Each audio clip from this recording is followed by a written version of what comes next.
Bonjour à tous et bienvenue sur ce webinaire au sujet de Paris School of Business. Donc je me présente, je m'appelle Loïc Maty, je suis le directeur des admissions de Paris School of Business. Ce webinaire s'adresse essentiellement aux étudiants qui ont candidaté pour des formations post-bac de type programme grande école, donc notre cursus sur 5 ans, ou le bachelor sur 3 ans.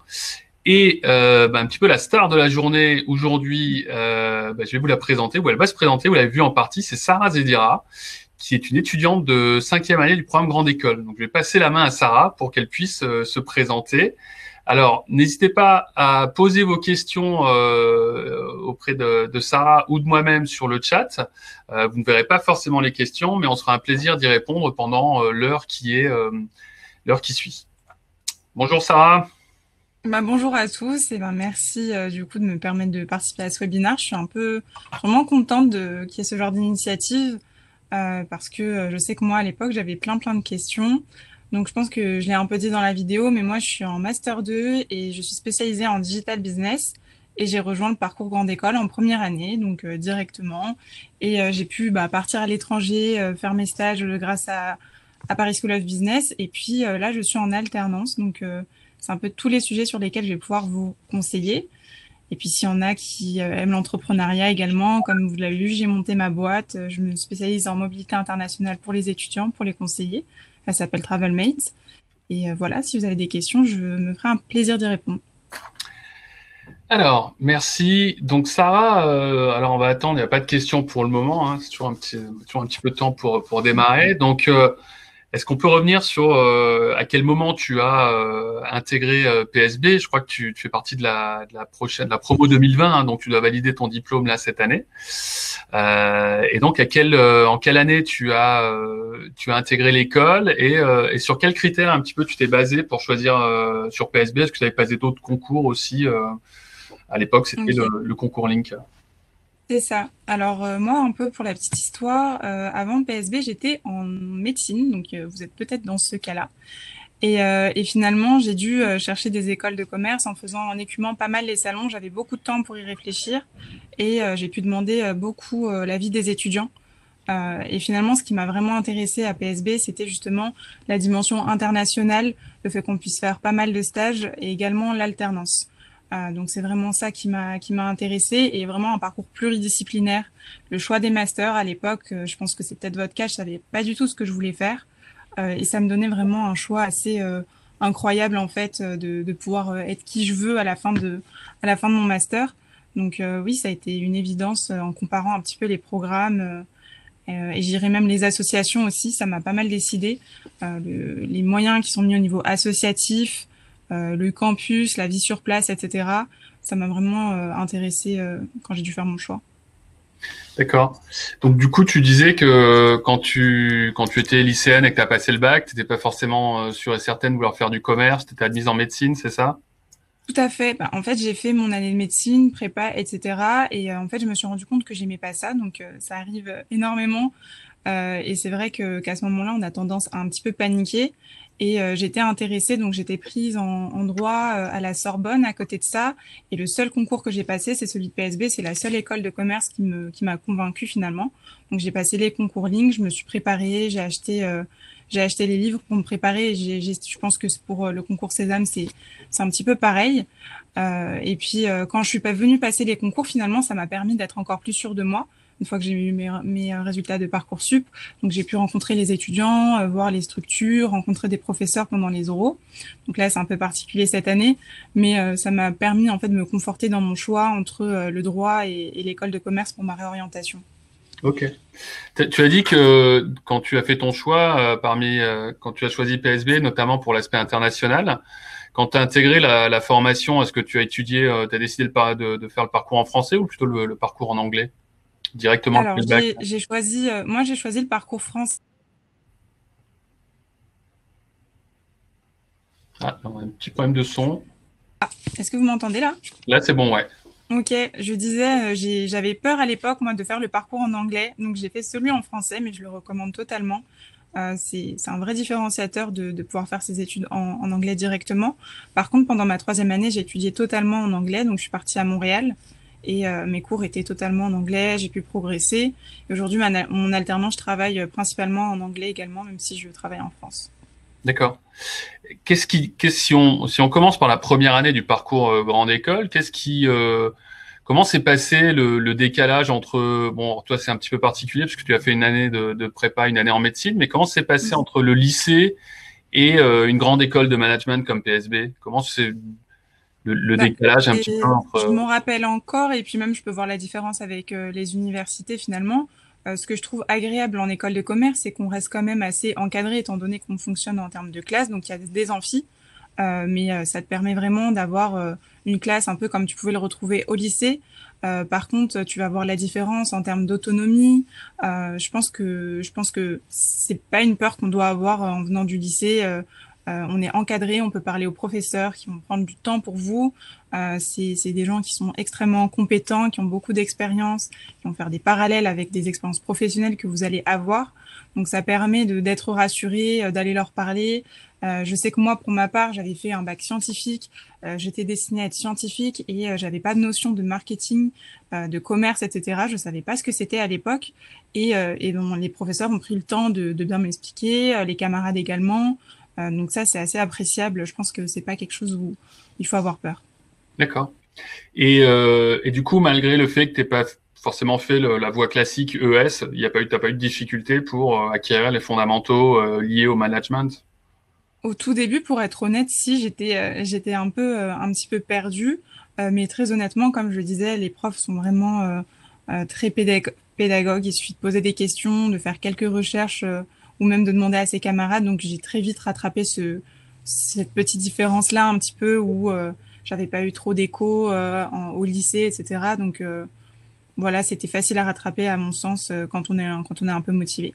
Ok, super. On continue toujours lors de la première année. C'est un peu on doit choisir, on doit s'impliquer à un PSB dans le milieu associatif. Donc Tout ça à fait fait. partie aussi des avantages d'une grande école de commerce. Quel type d'asso tu as choisi toi quand tu as commencé ton cursus sur la première année? Alors, ce qui était incroyable, c'était justement le nombre d'associations parmi lesquelles on pouvait choisir. Et il me semble que c'est toujours le cas, mais on peut choisir jusqu'à 3 associations et il Mhm. faut s'investir principalement dans une. Donc, la première année, je m'étais investie dans le bureau des sports et dans le bureau des arts. Et en fait, ça m'a un peu suivi tout le reste de mon parcours puisque, donc, première année, en fait, on est membre, on peut aider à organiser des événements, on est quand même investi. On va surtout profiter des événements qui sont organisés. Ensuite, en deuxième année, on va pouvoir faire partir d'un bureau d'association, c'est-à-dire, pour ma part, en deuxième année, j'étais vice-présidente du bureau des arts. Et puis, de plus en plus, même en master, j'ai pu m'investir. Pendant mon master 1, j'étais présidente du bureau des arts. Donc vraiment, ça donne des opportunités incroyables. Et en fait, il y a vraiment un gros parallèle avec le monde du travail parce que j'ai dû gérer, alors j'ai plus les chiffres en tête, mais environ 45 000 euros voilà, de budget pour le bureau des arts. J'ai organisé une vingtaine d'événements artistiques, des concerts, des comédies musicales, des pièces de théâtre, des soirées, des after-work. Enfin, c'est assez varié. Et en fait, on nous fait totalement confiance. On nous donne un budget en début d'année et on doit faire en sorte que ça arrive et ramener le plus de monde possible. Donc moi, quand je fais le parallèle avec le boulot aujourd'hui, c'est vraiment ça m'a responsabilisé, ça m'a permis d'avoir des postes, par exemple de manager. Quand je pense à Roland Garros, je sais que le fait que j'étais en asso, ça a été un plus. Donc faut pas hésiter à s'investir dès la première année. Tout est fait pour. On dit souvent au sujet des assos que ça sert à une chose, à faire la fête, il y a des soirées, les étudiants en profitent, etc. Tu en penses quoi, toi, par rapport à ton expérience? Plus, en fait, c'est plutôt au début, on commence, on est là quand même pour bosser parce que, comme je disais, vous avez des sous entre les mains, c'est pas rien. Donc, très concrètement, avec 45 000 euros, s'ils disparaissent comme ça, on va Oui. un peu voilà, ça va être remarqué, quoi. Donc, non, non, on bosse. Et sauf qu'à la fin, à force de bosser avec des gens, ça devient tes amis. Et puis, donc, forcément, tu as envie de sortir avec eux, c'est l'opportunité. Mais honnêtement, je pense que quand je pense aux assos, oui, je pense aux soirées, mais je pense surtout au travail fourni derrière, que ce soit le bureau des arts, le bureau des étudiants, le bureau des sports. C'est un travail incroyable. Le bureau des sports qui organise un des plus grands skis de France avec des budgets assez conséquents, c'est du boulot avant tout, je pense. D'accord. première année, asso, quoi, les cours, bien entendu, qui commencent avec le décalage. Il y a aussi la partie insertion professionnelle. Tu as parlé un peu de Roland Garros, qui est, Ouais. via la Fédération française de tennis, un des partenaires de PSB. Est-ce que Ouais. tu peux revenir sur comment tu as décroché un peu ce stage et puis quelles étaient tes missions au sein de ce stage? Ouais, donc moi, dès la première année, j'ai eu la chance de faire mon stage à Roland-Garros. Donc, première année, j'ai postulé en tant que vendeuse. J'étais dans la plus grande boutique du tournoi qui s'appelait Les Mousquetaires à l'époque. Donc, on était 40 vendeurs et vendeuses. C'était assez incroyable. Et simplement, en fait, ce sont eux qui sont venus nous chercher à Paris School of Business. Donc, on a eu un amphi, ils nous ont tout expliqué, ils nous ont parlé des valeurs, ils nous ont expliqué comment on pouvait postuler. Et de là, on a eu, il me semble, 3 entretiens à passer, donc que j'ai réussi la première année. Et puis après, ce qui est bien, quand ton expérience se passe bien, généralement, on te rappelle directement. Donc on te rappelle, on te propose de revenir. Et j'ai eu l'occasion de postuler en tant que manager et j'ai été prise. Donc honnêtement, deuxième année d'études, avoir déjà été manager, j'étais dans la même boutique, donc j'ai managé 40 personnes. C'est un énorme plus. D'accord. Et du coup, en quoi consistaient donc c'est plutôt des stages de vente, c'est ça, dans un premier temps? C'est ça, donc de la vente, mais c'est très formateur pour pouvoir comprendre un petit peu ce qui se cache en termes d'organisation, les boutiques, comment elles tournent, etc. Donc il y a de la vente, il y a aussi de la logistique, ça va être les deux points. Et puis ensuite, quand on est manager, pareil, on va être manager donc boutique, caisse. Moi j'étais surtout à la caisse, donc je devais gérer en fait toutes les finances qui rentraient dans la boutique. D'accord. Alors j'ai un pop-up qui Oui, non, mais c'est vient. plus pour que les étudiants puissent, qui voudraient entrer en contact avec d'autres étudiants de première, deuxième année, puissent éventuellement remplir un formulaire et qu'ils se voient affectés un par un. Ah bah n'hésitez pas, c'est génial ce système. Du coup, deuxième année, la différence entre la première et deuxième année, on est toujours dans les fondamentaux, mais des cours un peu plus avancés. Est-ce que là, pareil, tu as senti que c'était plus compliqué en deuxième année ou quel est ton retour? Honnêtement, enfin, pour moi, on voit quand même la progression petit à petit. En première année, on acquiert certaines bases. En deuxième année, on commence à avoir énormément de projets. Moi, je me rappelle encore, je pense que c'était Orange qui était venu nous voir, qui nous confiait des projets assez sérieux. On a certains défis, des projets qui derrière peuvent avoir un impact. Donc oui, on va dire que on voyait un peu plus le résultat de notre travail, faire des liens un peu avec oui avec le monde du boulot, du travail, donc derrière les stages qu'on a fait, etc. Donc ouais, je pense que ça monte d'un cran en deuxième année, mais encore une fois, toujours très bien entouré, très bien structuré les cours, il faut pas avoir peur là-dessus. Ok. Donc première, deuxième année. Après un des grands moments de, je suppose là quoi, corrige-moi si je me trompe, un petit peu de la scolarité d'un étudiant de programme grande Ouais, école, c'est dans l'ADN de PSB, c'est la mobilité à l'étranger. Donc tu l'as dit, on l'a très vu dans la clairement, vidéo, ouais. tu es parti à Montréal. Est-ce que tu peux expliquer déjà Mm. pourquoi tu as choisi Montréal plutôt qu'une des autres destinations offertes par PSB? Alors honnêtement, vous allez voir, vous avez beaucoup de critères quand enfin, en fait, on a un choix entre eux, il me semble, plus de 85 partenaires, enfin des centaines de villes. Donc c'est assez dur de faire un choix et c'est bien pour ça d'ailleurs que j'ai créé Travelmate puisque le but c'est de mettre un petit peu ces critères. Moi, pour ma part, c'était avoir une école qui soit quand même réputée mondialement, choisir une destination dans laquelle j'allais me sentir à l'aise. Où j'avais envie de partir un petit peu loin, j'avais un budget qui était quand même serré. Donc oui, finalement, moi je sais que j'hésitais entre Singapour et Montréal et j'ai fait le choix de Montréal par rapport au budget. Donc j'estime que dans toutes les destinations que propose PSB, il y en a pour tous les goûts. Ok. Et alors, s'il y a eu un moment significatif de cette expérience, de cette année passée à Montréal, c'est quoi? Ben, les cours, comme je le disais dans la vidéo, moi j'ai eu un cours d'entrepreneuriat, c'était la première fois de ma vie et avant j'avais jamais voulu être entrepreneur. Et c'est un prof qui d'ailleurs donne encore cours quand on est en master pour certains, qui donne des séminaires, qui s'appelle Benoît Chalifou. Et en fait, c'est grâce à lui que j'ai monté ma boîte très clairement parce que pendant 2 mois on a bossé sur un projet. Et si j'avais pas eu ce cours, je serais jamais entrepreneur aujourd'hui. Donc je pense que c'est assez marquant. De manière générale, les rencontres faites sur place avec des étudiants étrangers, c'est très enrichissant. C'est de nouvelles manières de bosser. Et puis j'ai pu quand même pas mal bouger, voyager. Je pense que c'est un point commun de tous les gens qui partent à l'étranger. On essaie toujours de trouver un petit moment pour découvrir d'autres pays, d'autres villes. Non, c'est un moment fort. D'accord. Tu étais pareil, le décalage entre PSB à Paris, une ville que tu connais bien, un campus que tu connais, et puis partir un petit peu quand même à 5-6 heures de vol dans un pays francophone certes, mais un autre pays. Comment tu t'es adapté à un peu à ce nouveau pays, nouvelle culture, le climat? On sait que Montréal, bon, c'est pas forcément le plus simple. Ouais. Comment tu t'es adapté à ça? Bah, honnêtement, je pense que j'avais pas peur, ne serait-ce que pour le fait qu'à PSB, on nous forme à ce qu'on appelle les soft skills.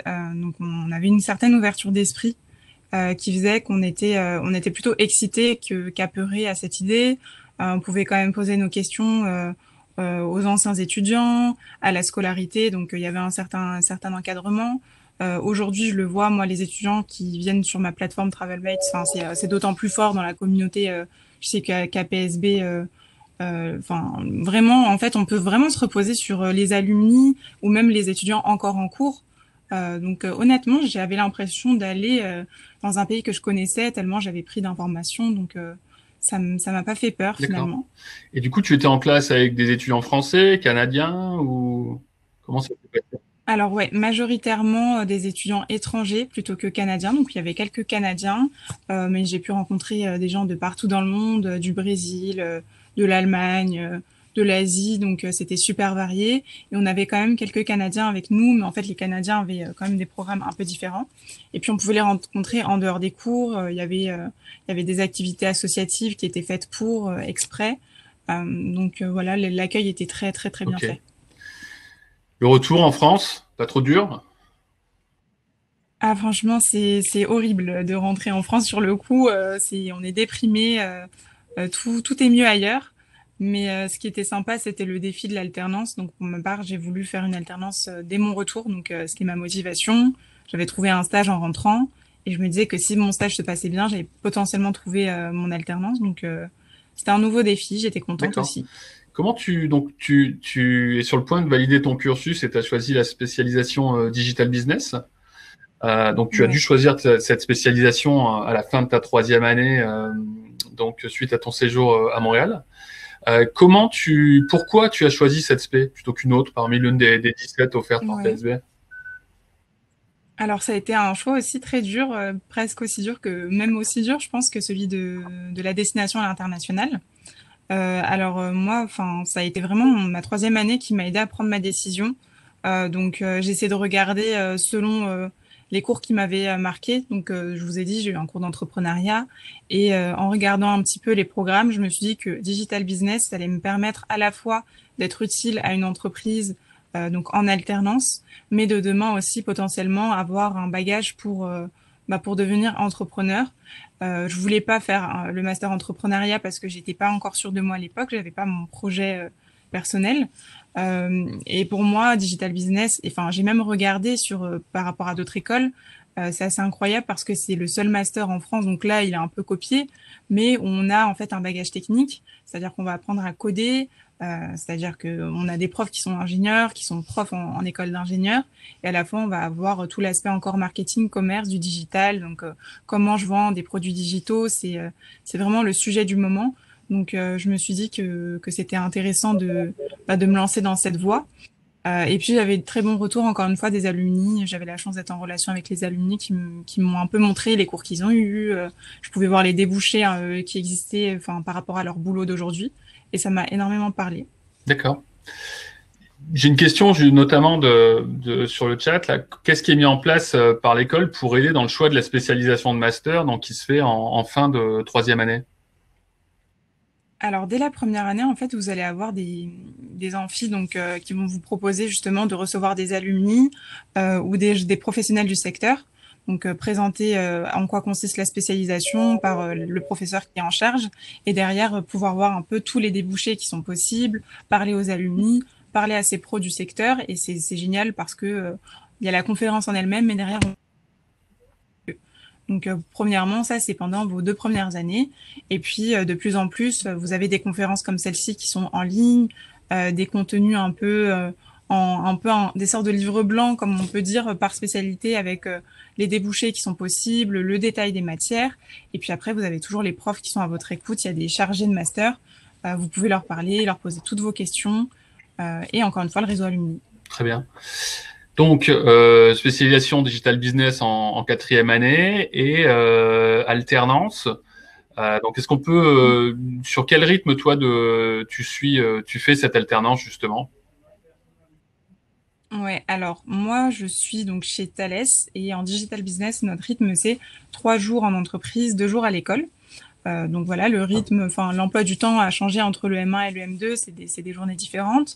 Mais en tout cas, ça permet en fait de pas rater quoi que ce soit en entreprise, de pouvoir être toujours présent, contrairement à des rythmes où on fait un mois en entreprise, puis 2 semaines de cours. Je trouve qu'on a tendance à oublier ses cours ou rater beaucoup de choses en entreprise pendant qu'on n'est pas là. Là, c'est, je trouve, un rythme assez intéressant. Ouais, c'est vraiment bien fait. Ok. Comment tu as trouvé cette alternance chez Thales? Alors, donc moi, pour ma part, c'est atypique. J'ai pas forcément utilisé les outils PSB qui sont nombreux, mais finalement, moi, je suis passée directement par le site de Thales et j'ai fait d'abord un stage et ça m'a permis de décrocher mon alternance de cette manière-là. Après, à PSB, vous avez le service carrière, donc qui est totalement dédié à ça, qui va mettre en avant les partenariats en fait de l'école, mais aussi qui utilise le réseau Alumni. Donc moi, par exemple, j'ai changé d'alternance, je suis restée dans la même boîte, mais j'ai changé d'alternance entre mon M1 et mon M2. Et quand j'ai quitté mon poste M1, en fait, il a été proposé à un étudiant de PSB. Voilà, on a tendance à dire quand on quitte un poste, donc ça permet d'avoir en interne déjà beaucoup, beaucoup d'opportunités. D'accord. Et qu'est-ce que tu fais chez Thales? Comme justement, quelles sont tes missions? Alors, ouais, je vais dire un gros mot que personne comprend. Je fais un truc qui s'appelle être gros hacker. Donc, être gros hacker, c'est quoi? C'est faire de l'acquisition en ligne d'utilisateurs. Donc, pour essayer de vous expliquer ça, je prends le cas Zara. Demain, Zara m'appelle, me dit, OK, j'ai pas assez de gens qui viennent sur mon site. Je veux comprendre pourquoi. Moi, je vais décortiquer son site, essayer de comprendre chaque étape. Donc, comment une vente a lieu. Il va falloir que quelqu'un arrive sur la page, qui comprenne comment on met un article dans son panier, qui comprennent comment faire le paiement, etc. Moi, je vais essayer d'optimiser toutes les étapes et derrière faire des campagnes en ligne. Donc, c'est pas de la communication, mais presque. En fait, c'est un mélange de skills pour m'assurer qu'il y a un maximum de personnes qui connaissent Zara et qui sachent qu'on peut acheter sur D'accord. Zara. Donc, tu fais tout ça pour Thales. C'est ça. Donc, moi, du coup, c'est pas du tout c'est pas des vêtements, c'est plutôt des satellites, D'accord. Ouais, donc, des trucs pas tout à plus fait les gros, mêmes quoi. marchés. Ouais. Et tu travailles Non. dans quel type de service? Vous êtes nombreux? Comment ça se passe au sein de l'entreprise?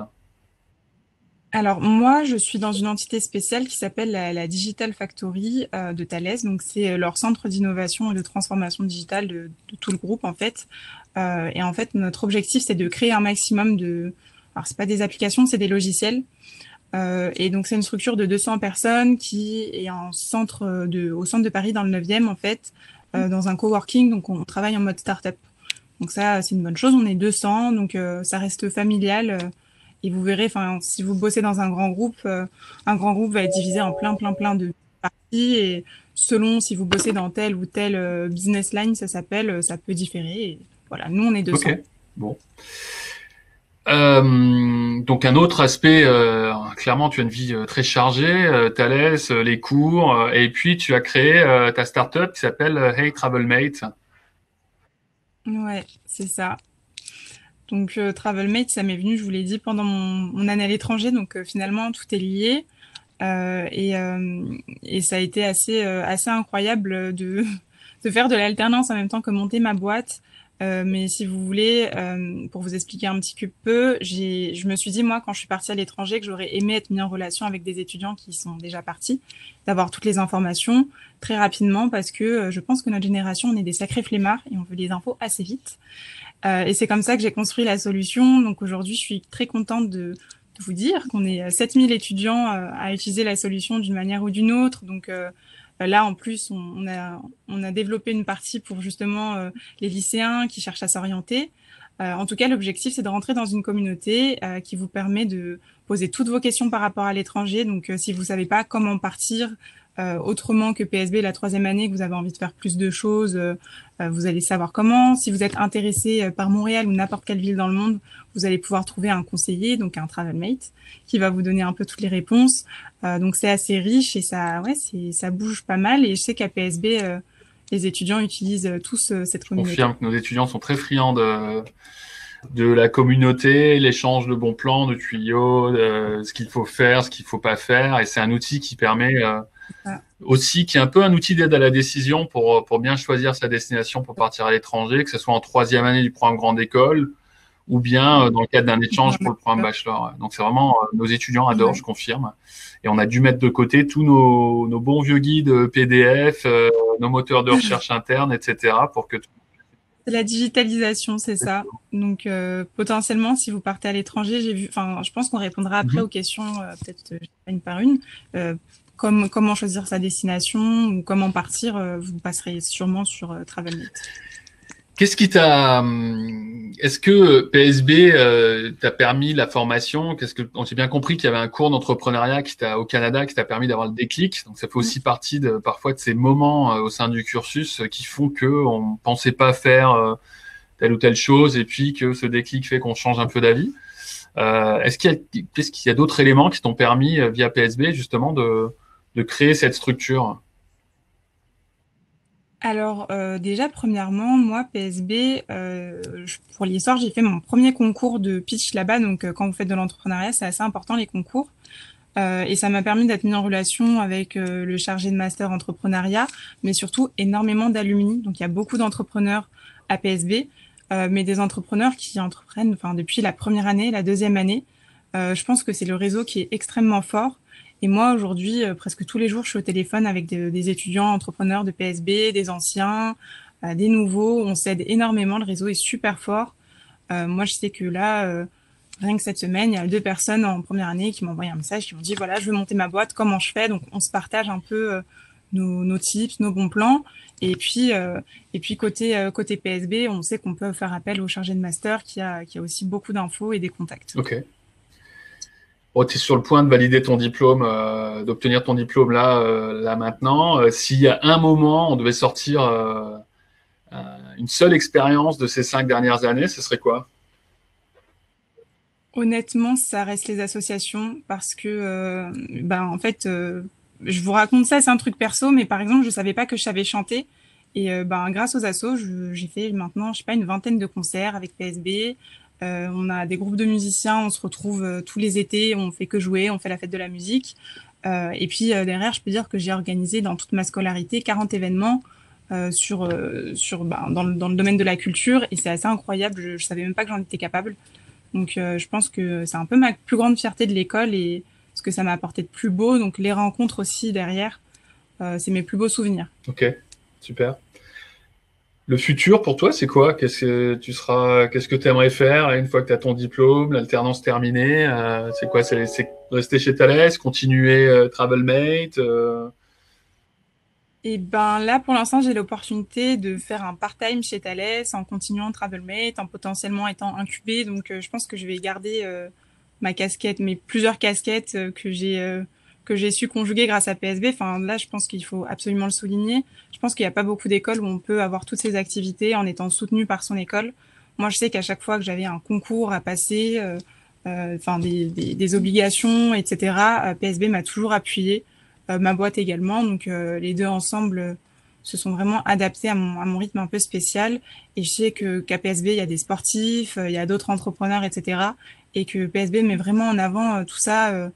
Il nous aide à croire en fait, à réaliser nos rêves finalement. Parce que si on est stoppé par l'école et qu'on nous dit non, non, non, tu vas en cours, tu fais ça, c'est comme ça, pas autrement, tu perds pas mal d'opportunités. Donc voilà. Bon, super.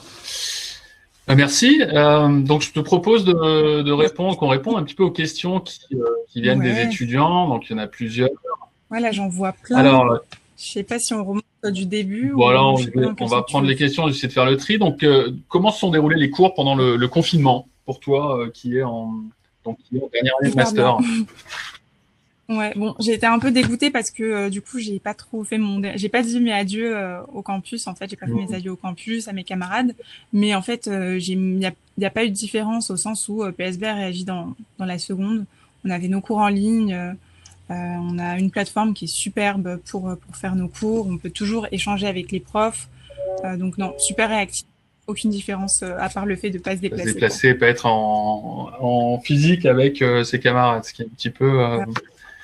ce qui manque aussi à C'est l'administration, je compliqué. peux le confirmer. Oui, oui. Plus voir l'admin aussi, c'est pas évident. Alors, question, comment s'organise l'emploi du temps des premières années? Comment s'organisent les cours? Est-ce que le jeudi après-midi est banalisé et consacré au développement des associations? Comment, je sais pas, tu peux peut-être parler du volume horaire que tu Ouais. avais, du travail personnel en parallèle pour que les étudiants comprennent bien, notamment le décalage avec le lycée. Le volume horaire, je sais plus si c'était 18 heures ou pas, je me rappelle pas, je crois que je confonds peut-être avec la troisième année, donc faudra peut-être me corriger. Je sais qu'en tout cas, on avait un jeudi après-midi complet pour s'occuper des associations, parce que je vous l'ai dit, c'est un vrai boulot, et qu'on arrivait vraiment enfin, c'était assez équilibré en termes de cours. Il n'y a pas un moment où je me suis dit, mon Dieu, j'en ai trop, ou alors où je trouvais mes semaines pas assez chargées. Et puis, il y a quand même pas mal de boulot à fournir, beaucoup de boulot en groupe, du travail personnel. Moi, en plus, je vous le disais, j'ai fait un bac S, donc il y avait pas mal de notions que je connaissais pas, mais c'est très équilibré.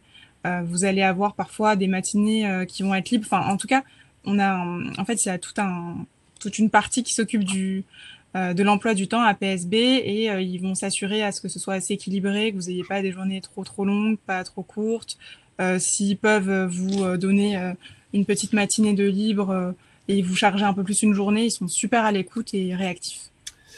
Est-il possible de faire un job étudiant avec le rythme des cours, notamment en première année? Alors, je sais que moi, titre très personnel, je recommande toujours pour faire la passation entre le lycée et grande école de commerce, d'attendre un petit peu et de laisser passer le premier semestre. Mais je ne sais Ouais. pas si toi, tu veux rebondir par rapport à ça. Alors, ouais. Moi, j'ai pas d'expérience, mais je suis assez d'accord. C'est possible, j'en connais énormément qui l'ont fait. Par contre, attendez de prendre le rythme du premier semestre. Et après, vous allez pouvoir un peu prendre vos marques, comprendre comment fonctionne l'emploi du temps, parce qu'il a tendance à changer quand même. Ça dépend des années, mais il y a des fois où ça peut changer chaque semaine. Donc vraiment prendre vos marques, savoir à quel point vous allez avoir besoin de bosser. Et après, oui, vous allez pouvoir prendre un boulot étudiant, il n'y a pas de problème. Une question, pourquoi digital business? Pourquoi cette spécialisation et pas une autre parmi celles offertes en master? Bah, parce que pour moi, c'est vraiment déjà le futur, enfin le présent aujourd'hui, la digitalisation des entreprises. Et comme je le disais, moi, j'avais vraiment envie En fait, j'adore faire les choses par moi-même. Aujourd'hui, je fais mes propres sites internet. Même si je bosse avec des développeurs, je sais que je vais pouvoir être super autonome. Et pour moi, il y a un côté qui est à la fois technique et créatif, qui a fait que j'ai trouvé mon compte là-dedans. Et puis après, moi, je suis dans une boîte tech, donc c'est assez apprécié cette double casquette business et technique en fait. Donc oui, moi ça a été super, enfin vraiment évident pour moi. Et puis les salaires aussi, hein, il faut le dire, les salaires sont intéressants dans ce milieu. Et question toujours en lien, est-ce que tu peux parler du contenu des cours dispensés en digital business, notamment les cours clés dans cette filière? Ouais. Alors ça va être vraiment très varié, c'est très très complet. Donc vous allez avoir finalement à la fois vraiment la partie business, donc ce qu'on appelle les business models, comment ça fonctionne. Finalement beaucoup d'entrepreneurs, leur histoire, un Google, comment il s'est construit, comment il a commencé. Derrière vous allez avoir des cours justement pour apprendre à coder, donc il y a différents langages où vous allez avoir des grosses introductions. En fait l'objectif derrière c'est pas forcément de tout savoir faire soi-même, c'est de pouvoir manager des développeurs, manager donc toutes les personnes qui savent faire des sites internet et des applications. Vous allez avoir encore pas mal de marketing. On a un tronc commun en master 1 qui vous donne encore toutes les bases, donc finance, comptabilité, marketing. Ça va être assez varié. Vous allez avoir des cours sur les réseaux sociaux et derrière aller faire ce qu'on appelle les bases de données. Donc comment, par exemple, Facebook te sort autant d'informations. Il y a une structure derrière qui est associée. Euh, voilà, il y a énormément de matières différentes, mais derrière, en fait, la promesse, c'est que tu pourras manager un peu n'importe qui dans le domaine de tout ce qui est en ligne, en fait. C'est vraiment digital business. il y a autant de débouchés qu'on peut en imaginer. Donc, il y a des gens qui vont faire de la communication en ligne, donc community manager. Il y en a qui vont faire CRM, donc c'est que des bases de données, c'est comment Carrefour gère vos données, comment ils savent ce que vous achetez et quel pub il faut vous envoyer à quel moment, c'est très varié. Ok. Donc il y a beaucoup de questions. Donc il y a beaucoup de questions. Je vais y répondre par rapport à la sélection pour faire la formation en anglais tout de suite en première année. Donc initialement, on demande un test officiel, TOEFL, IELTS ou un Cambridge. Avec le confinement, malheureusement, les centres d'examen ont fermé. Ils sont sur le point, ils vont tout doucement réouvrir. Donc pour les étudiants qui sont admis sur Parcoursup pour le programme Grande École, la première étape, ça va être de valider le programme par un oui définitif. Et c'est lors de l'inscription que vous allez choisir si vous voulez faire le parcours en français ou en anglais. On va se baser essentiellement sur les notes donc de première et terminale, notamment via les éléments disponibles sur Parcoursup. Donc, ça va nous donner déjà une première idée de votre niveau d'anglais. Si on a un doute, on vous contactera pour qu'il y ait un entretien qui se fasse par distance, à l'oral et ou à l'écrit. Et comme ça nous permet de confirmer que vous avez bien le niveau requis. Pour moi, le plus important, plus que d'avoir... On s'attend pas à ce que les étudiants soient bilingues. Mais ce qu'il faut, c'est comprendre que quand on étudie en anglais, il faut redoubler d'efforts, il faut avoir vraiment une concentration optimale. Parce que vous allez tout devoir ingurgiter en anglais. Et au début, quand on n'a pas l'habitude, on commence par traduire dans sa tête. On commence par traduire ce qu'on va dire. Donc, parfois, on bloque un petit peu. On a du mal à s'exprimer, que ce soit à l'écrit ou à l'oral. Et donc, il faut non seulement redoubler d'efforts, il faut être encore plus concentré que quand on étudie en français. Mais à partir de là, au bout de quelques semaines ou quelques mois pour certains, on bascule, on a le déclic, pareil, et on commence à penser, à réfléchir, à rêver, même parfois en anglais, et du coup, ça devient nettement plus simple. Je sais pas si tu as vécu ça, tu vois, quand tu as commencé au Canada, Ouais. peut-être. Carrément, c'est vrai que ça pouvait faire un petit peu peur quand on n'est pas totalement bilingue, et je pense qu'il y en a beaucoup qui l'ont eu quand ils sont rentrés dans le programme anglais. Donc oui, beaucoup de concentration. C'est sûr qu'à la fin, quand tu as toute une journée de cours en anglais, même si tu commences à comprendre bien, des fois, tu as un peu mal à la tête. Mais honnêtement, c'est voilà, enfin, il faut se faire confiance. Il y a beaucoup de confiance en soi. Les Français, on n'a pas confiance en nous sur l'anglais. Je pense qu'il faut vraiment se faire confiance. Je dis des classiques, mais c'est le cas. Regarder des séries en anglais, essayer de lire de la presse en anglais. Il y a beaucoup d'applications qui existent aujourd'hui qui sont super. Je pense à Duolingo, mais il y en a beaucoup d'autres. Donc, honnêtement, là-dessus, faut pas avoir peur. Encore une fois, moi, je pense par exemple TravelMate. Là, on a déjà 3-4 partenariats sur des plateformes qui proposent gratuitement aux étudiants d'améliorer leur anglais, se préparer pour les tests. Donc, il y a beaucoup de solutions. Faut pas avoir peur. Faut juste, bien sûr, essayer de travailler un petit peu. C'est un point important quand même. Question concernant les examens, notamment en première année, parce que là, on s'adresse vraiment essentiellement à des étudiants post-bac. Comment tu as été évalué, pardon. Est-ce que c'était quoi, des contrôles continus, des partiels, des examens? Est-ce que tu peux nous en dire un petit peu? Ouais, alors c'est très varié, c'est très diversifié. Vous allez avoir effectivement, alors il y a la note et aussi ce qu'on appelle les ECTS qu'on doit valider. Donc il va y avoir le classique, les examens qu'on va devoir passer, donc partiel et contrôle continu. Vous allez aussi avoir des séminaires à valider, donc ils vont vous permettre de développer pas mal de choses. Donc comme je vous disais, les soft skills, il y a leadership et management. Aujourd'hui, il y a les Inspiring Weeks qui ont été mises en place, etc. Donc des séminaires un peu inspirants pour vous découvrir un peu de nouvelles choses qui vont vous faire valider des ECTS. Vous avez quand même pas mal d'oraux, des exposés. Donc honnêtement, c'est diversifié. Ça vous permet d'exceller à plusieurs endroits ou si vous avez des forces quelque part, les mettre en avant. Donc si vous êtes meilleur en travail de projet, ça compensera potentiellement peut-être votre copie ou en oral, inversement. Mais le mieux, c'est d'être équilibré, ça c'est sûr. Une question par rapport aux Inspiring Weeks, donc que tu n'as pas forcément connu, puisque c'est quelque chose qui existe depuis l'année, depuis cette année.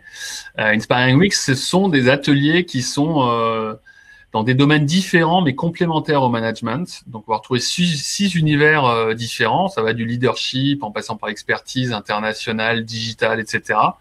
Et l'objectif, en fait, on est parti d'un constat que la majorité des étudiants qui nous rejoignaient ne savaient pas forcément ce qu'ils voulaient faire. et qu'il était important pour nous de les guider, de travailler à leur épanouissement, à leur développement personnel.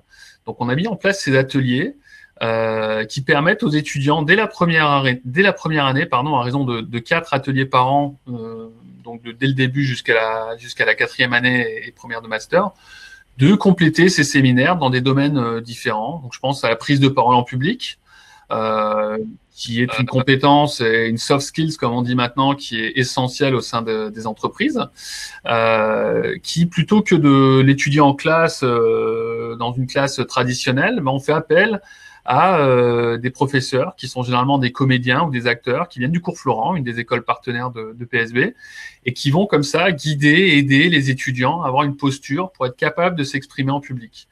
Donc ça va être le verbal, le non-verbal, comment se tenir, les mots, la portée de sa voix, etc. Donc plutôt que d'avoir un prof, voilà, on a un comédien qui est spécialisé, qui fait ça mieux que quiconque et qui va comme ça accompagner nos étudiants.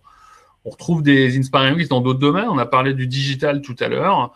Apprendre, savoir coder, c'est devenu aussi une compétence essentielle. Donc nous, on forme des managers, hein, on forme pas des développeurs, des informaticiens. Mais c'est important, et je pense que c'est le cas pour toi, Sarah, c'est d'être capable de communiquer, avec des informaticiens, des ingénieurs, des codeurs, et d'exprimer clairement ce dont toi tu as besoin plutôt pour le côté management et sales. C'est ça, savoir combien de temps une tâche prend, donc pas mettre la pression à quelqu'un si c'est vraiment long, ou savoir quand quelqu'un te mène un peu en bateau. Tu sais que c'est un truc assez rapide, mais la personne va mettre 2-3 heures. En fait, c'est parler le même langage que les gens avec qui tu vas travailler. C'est super important. Bon, très bien.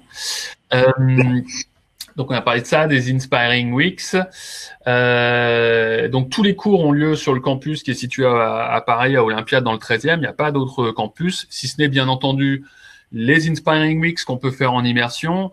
Voilà, ça peut être prise de parole en public au cours Florent à Paris dans le 19e. Ça peut être des ateliers plutôt design ou expérience utilisateur à Strat, qui est à Sceaux. L'Institut Marangoni, donc une école plutôt dans le domaine de la mode, qui aide un petit peu vraiment pour acquérir des compétences un peu plus artistiques. Donc voilà, tous les cours ont lieu sur le campus, dans les écoles partenaires qui sont situées sur Paris ou en Grand Paris, et bien entendu l'expérience à l'étranger, où là, les étudiants rejoignent une de nos 165 universités partenaires. Donc, tous les cours ont bien lieu sur le campus à PSB.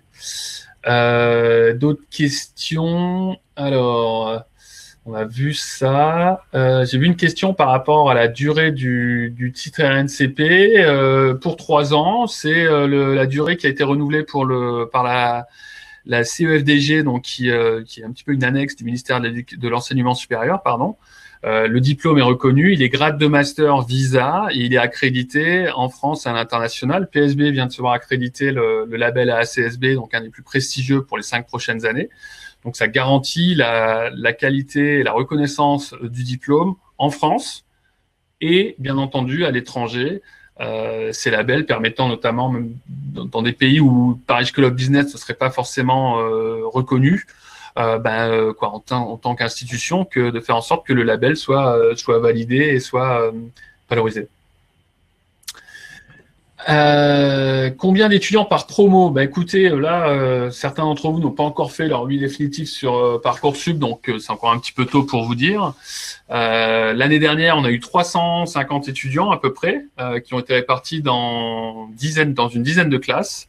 On avait 2 classes totalement en anglais, donc pour le parcours anglais, et le reste des classes était en français. Donc on se retrouve avec des classes de 30 à 35 étudiants. Comme l'a dit Sarah, beaucoup de pédagogie par projet, travail en groupe, qui permettent vraiment d'être en situation et d'appliquer, de mettre en pratique plutôt la théorie acquise durant les cours. On a abordé la majorité des questions, je crois. Peut-être juste comment est-ce que le choix du master se fait par rapport à un classement des étudiants. Est-ce que tu veux répondre, Sarah, Non. Donc, a priori, il n'y a pas de ça. Donc, on va vous donner votre chance directement. En fait, PSB va adapter ses classes selon la demande. Donc, ça, c'est une très bonne chose. Maintenant, à vous d'essayer de choisir de façon, on va dire, intelligente votre master. Si vous savez que mauvais en finance, que vous avez toujours eu un 11-12, forcément, le niveau, en fait, en master monte d'un cran et il faudra peut-être éviter ou du moins faire une petite mise à niveau de votre côté. Ok, donc confirme, hein, voilà, c'est à la fin de la 3e année qu'on choisit son master. Différents événements, réunions, ateliers sont organisés pour vous guider à faire ce choix. Il faut garder à l'esprit que là, aujourd'hui, en terminale, si on vous demandait demain de choisir un master, vous seriez incapable de le faire. L'avantage de ces 3 premières années généralistes, c'est vraiment que vous puissiez aborder un petit peu tous les domaines, toutes les filières, et généralement, les 2 années de cours, plus une année à l'étranger, où on a tendance à gagner en maturité, en autonomie, en adaptabilité, j'y arrive jamais, font que les étudiants, au bout de la 3e année, ils ont quand même une idée assez précise du secteur dans lequel ils aimeraient se spécialiser et du domaine dans lequel ils aimeraient travailler par la suite, quoi. Donc voilà, c'est pas. Soyez rassurés. Au jour d'aujourd'hui, c'est peut-être un petit peu compliqué, mais vous choisissez en fin de 3e année. On demande s'il y a des partenariats automobiles. Il me semble qu'il y en a. Enfin, en tout cas, il y a beaucoup de personnes qui font leur alternance dans des boîtes du secteur. Il y a des partenariats, il y a plus de 3000 entreprises partenaires au sein de PSB. Il y a un réseau de plus de 15 000 alumni, 15 000 anciens. On a même une classe dédiée, c'est-à-dire qu'on a certaines entreprises qui nous confient un petit peu leurs salariés pour les former, leur permettre de valider un diplôme. Et c'est le cas de Renault Retail Group, donc la branche développement commercial de Renault.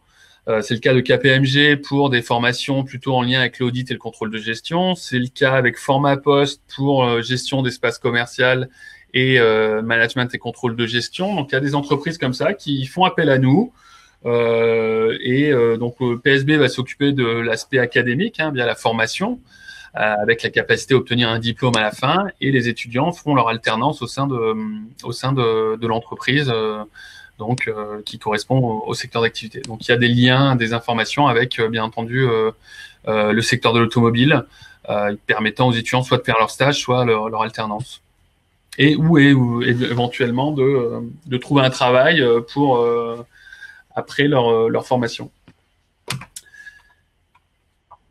Alors, on a répondu à quasiment toutes les questions, je pense. Je sais en plus, Sarah, que tu as un rendez-vous professionnel d'ici peu, donc on ne va pas te retarder. Donc, juste pour... Non. Honnêtement, n'hésitez pas si jamais vous voulez me poser des questions. C'est Sarah Zediras, que ce soit sur Instagram, sur Twitter, où que vous soyez, ou sinon l'Instagram de PSB propose des lives, beaucoup de contenu, donc vous allez sûrement pouvoir poser des questions aux étudiants et à l'admin. Exactement. N'hésitez pas à nous contacter. J'ai partagé un petit peu plus tôt le lien permettant de rentrer en contact avec un étudiant de 1e ou 2e année. Si vous allez sur le site de PSB, psbedu.paris, il y a une rubrique pour les étudiants qui sont admis au programme grande école, au programme bachelor, voire en master, avec la possibilité de nous contacter quasiment jusqu'à la fin de la phase d'admission sur Parcoursup. Il y a notre hotline. Donc, je vais rappeler le numéro, c'est le 01 84 60 27 04, mais vous le retrouverez sur le site web. Donc voilà, ça vous permet de nous contacter à tout moment. Les équipes sont bien en place, sont là pour vous guider, vous aider, répondre à vos questions. Si vous hésitez encore entre plusieurs écoles suite aux vœux que vous avez pu avoir sur Parcoursup, on est là pour vous expliquer en quoi nous, on est en mesure ou pas de répondre à vos attentes. Donc voilà, il ne faut pas hésiter à nous contacter. Sarah, merci beaucoup. Avec plaisir. Et puis, bon courage pour la suite. Et puis, bienvenue à Paris School of Business pour ceux qui nous rejoignent. J'espère en plus que nos premières années auront l'occasion de te rencontrer, notamment pour TravelMate et peut-être les guider un petit peu pour leur mobilité à l'étranger. Oui, avec plaisir. On sera sûrement là au Salon International. Donc, avec plaisir. Super. À très bientôt, j'espère. Merci Sarah. Merci beaucoup aux participants. On reste à votre disposition. N'hésitez pas à nous solliciter pour que, si vous avez des questions en lien. Et puis, écoutez, je vous souhaite une très bonne journée et je vous dis à très bientôt. Merci Sarah et au revoir à tous.